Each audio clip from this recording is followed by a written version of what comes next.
Despite negativity from some elements of the music press, Touch Me was yet another million-selling #1 single, and the Doors had become the most successful homegrown rock band in America. Yet Morrison's defiant attempts to break down the boundaries of conformity, fueled by his incessant intake of alcohol and narcotics, was about to irreversibly change the band's fortunes.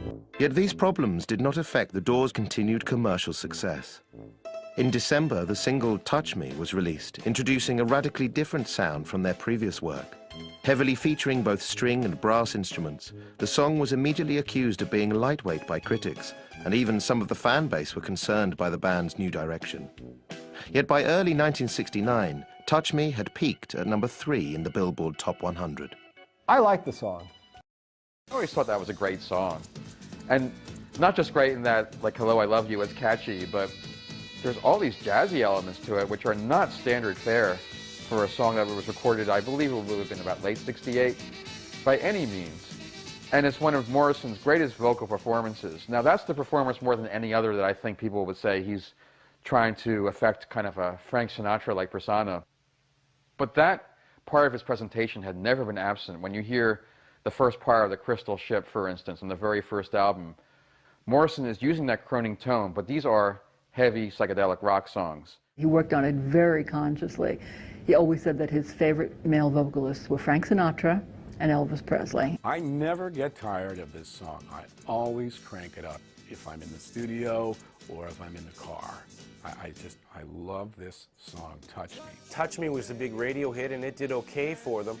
Kind of pales compared to some of the other radio singles that they had previous to it. A lot of people have criticized it because it's sort of, they thought at the time, a blatant commercial attempt at the Doors to have a pop hit. And, I mean, well, yeah, it was a pop hit. It crossed a lot of, formats. I'm gonna love you till the heaven stops the rain. I'm gonna love you till the stars fall from the sky for you and I.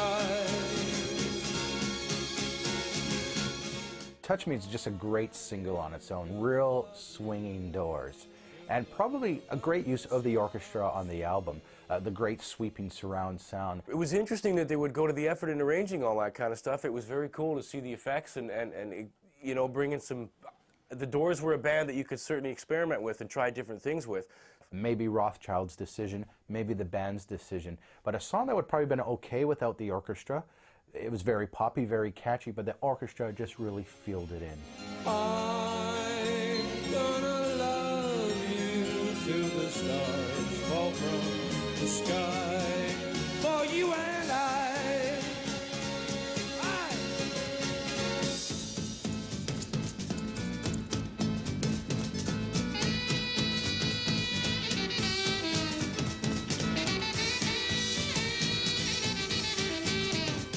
It's interesting that Touch Me was originally going to be titled Hit Me, which obviously was rather more confrontational. It's also interesting that Jim Morrison was the man who decided it would be Touch Me.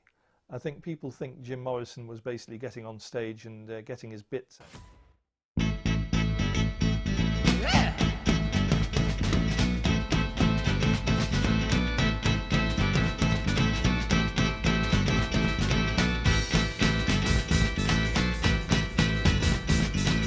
Come on, come on, come on, come on, now touch me, babe.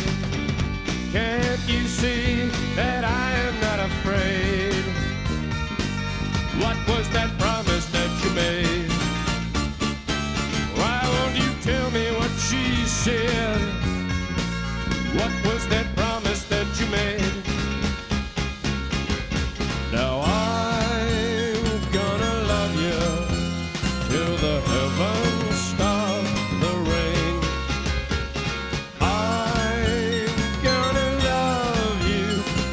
Stars fall from the sky for you and I.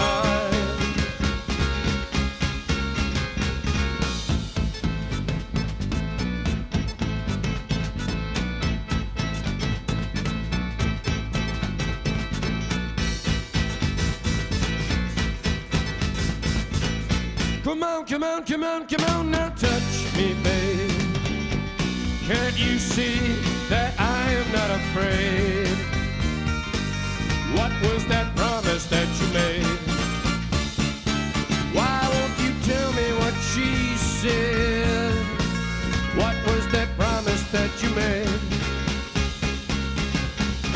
I'm gonna love you till the heavens stop the rain. I'm gonna love you till the stars